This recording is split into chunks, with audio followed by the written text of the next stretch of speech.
నమస్కారము. నేను కొబ్బరి అన్నం చేస్తాను, పచ్చి కొబ్బరి అన్నం. చూడండి, ఇగో నూనె పోయాలి.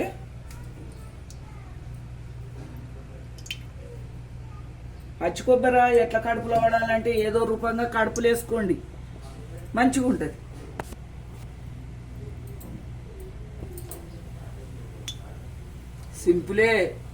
సింపుల్ అన్నం ఇది. సింపుల్గానే పచ్చి కొబ్బరిలు దేవుని కాడ కొడతారు చూడు, ఆ దేవుని కాడ కొట్టేటి ఇటు అటు ఖరాబ్ చేయకండి.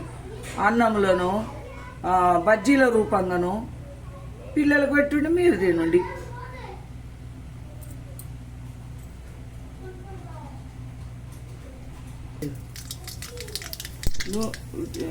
ఆవాలు వేసిన, పల్లీలు వేసిన,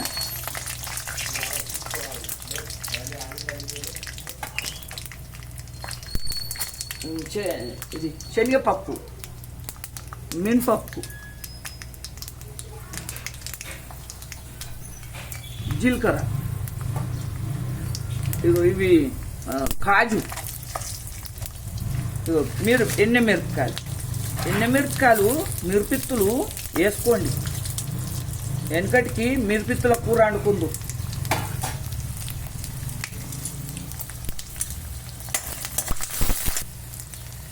కరివేపాకు,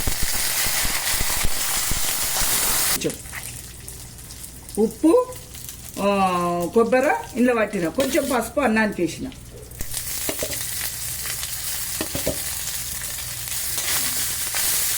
ఇంగువ వేసుకోవచ్చు, కానీ కొంతమంది ఇంగువ తింటారు, కొంతమంది ఇంగువ తినరు. మా కొబ్బరి అన్నము రెడీ అయింది. చేసుకొని మీ పిల్లలకు పెట్టుండి మీరు తినండి, మంచిది. ఉంటా.